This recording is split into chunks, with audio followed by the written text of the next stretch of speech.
जी महोदय, आपके द्वारा राष्ट्रीय अधिकार मोर्चा राम नाम से पार्टी जो बनाई गई है, इसमें क्या दलित वर्ग के लोगों को, मुस्लिम वर्ग के लोगों को, पिछड़े वर्ग के लोगों को भी टिकट आपकी पार्टी देगी?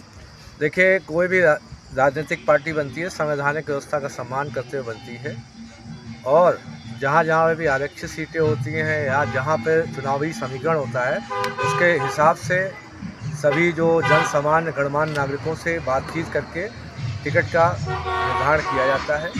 तो इसमें क्योंकि राजनीतिक व्यवस्था है, इसमें सभी वर्गों का सम्मान होता है। हमारे यहाँ सामान्य वर्ग भी है, पूरा उसमें है, ओबीसी वर्ग प्रकोष्ठ भी है, और SC/ST प्रकोष्ठ भी है, और संख्या कल्याण और दिव्यांग कल्याण प्रकोष्ठ भी है। तो जो उस समय चुनावी समीकरण में जहाँ उचित होगा उस हिसाब से हम लोग निर्णय लेंगे। कई क्षेत्रों में ब्राह्मणों का उपेक्षा होती है, सामान्य वर्ग के लोगों की।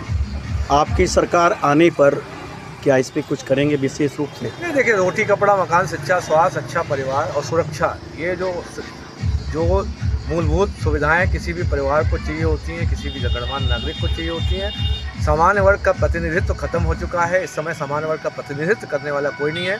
UGC रेगुलेशन 2026 में आपने देख लिया, सत्ताधारी दल में बैठे हुए स्वजाति लोग, उनके मुंह से कुछ नहीं इस विषय पर निकला।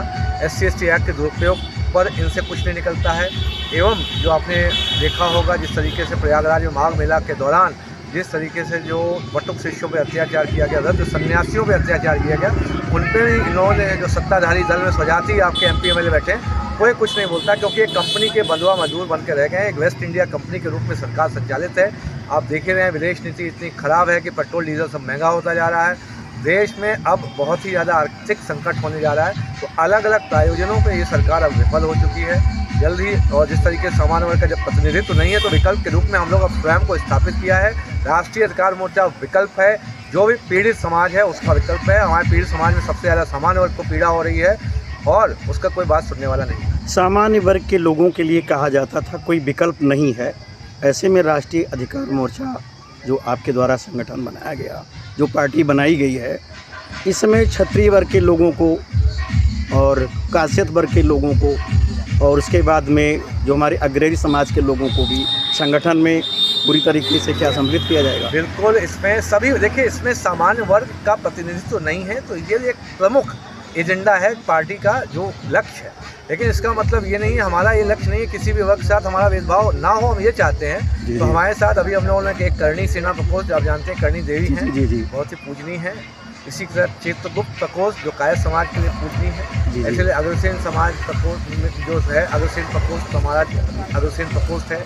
इसी तरीके से जो भी वो समाज, विभिन्न समाज आप देखेंगे, बिजली पासी भी हैं, वो महाराज, उनके नाम पे भी प्रकोष्ठ है। तो इन सभी प्रकोष्ठों को एक साथ अंगीकृत करते हो, सामाजिक व्यवस्था का सम्मान करते हो, सभी का समावेश इसमें रहेगा। हमारी बातचीत अभी राष्ट्रीय अधिकार मोर्चा के राष्ट्रीय अध्यक्ष अलंकार अग्निहोत्री जी से हो रही थी। जैसा कि आपके द्वारा जानकारी मिली है कि पार्टी में सभी वर्ग के लोगों को लेकर के चलने का कार्यक्रम आपके द्वारा बनाया गया है। महोदय, थोड़ी सी जानकारी ये भी, जैसे आपकी पार्टी सत्ता में आने के बाद में अधिकतर लोग जो है सामान्य वर्ग के लोगों को वोट ले करके छोड़ देते हैं, इस पर आपका क्या कहना है? क्या चीज़ से? सामान्य वर्ग के लोगों को छोड़ देते हैं, वोट ले करके यूज कर लेते हैं। वोट नहीं करते, वोट लेकर के छोड़ देते हैं। वोट लेकर सामान्य वर्ग के लोगों के लिए कोई योजनाएं नहीं चलाई गई। आपको देखिए, अभी तक क्या है, दंगा करके, हिंदू मुस्लिम करके इस तरीके से आपसे वोट लिया जाता था। ये आपके जनप्रतिनिधि नहीं है। आपको भय दिखाकर कि हिंदू खतरे में है, ऐसे वोट लिया जाता था। अभी प्रोपेगेंडा चलाएंगे। ये प्रोपेगेंडा और साजिश के जो है सम्राट हैं। इसी तरीके से डर दिखा के वोट लेते हैं। इसीलिए ये देश भी इनसे अब चल नहीं पा रहा है। भय दिखाकर, विभिन्न रूप से चुनावों में पैसा खर्च करके, पूरे देश का पेट्रोल उड़ाकर, इनका सिर्फ मकसद है चुनाव जीतना, सरकार बनाना। लेकिन सरकार चलाना इनको नहीं आता है, क्योंकि सरकार चलाने देश में 30 से 40% लेकर के सामान्य वर्ग की आबादी है, लेकिन इनके लिए कोई योजनाएं देश में नहीं है। कोई देश में योजना बनाएंगे नहीं, क्योंकि ये बंधुआ मजदूर के रूप में आपको समझते हैं। यदि आप जानते ही हैं, सबसे ज़्यादा जिम्मेदार वर्ग जिसने मैं इस पार्टी को भस्मासुर जुमलेबाज पार्टी इसलिए बोलता हूँ। एक तो ये जुमलेबाज हैं और भस्मासुर, क्योंकि इनको जिन वर्गों ने बनाया उन्हीं को मारने के लिए, उनके पर काटने के लिए उतारू हैं। UGC रेगुलेशन 2026 ये सामान्य वर्ग की बच्चियों का भविष्य बर्बाद करने, उनका शारीरिक शोषण करके उनका अत्याचार करना, ये इनका लक्ष्य है। इनकी नज़र अब सामान्य वर्ग की बच्चियों पे है और वही ये सब काम, ऐसी पॉलिसी, ऐसी नीतियाँ बना के ला रहे हैं। धन्यवाद महोदय, आपकी बात अशोक पांडे आपकी बात जय परशुराम की जय। राष्ट्रीय अधिकार मोर्चा के राष्ट्रीय अध्यक्ष अलंकार अग्निहोत्री जी ने लालूपुर भेविया में परशुराम जी के चरणों पर माथा टेका।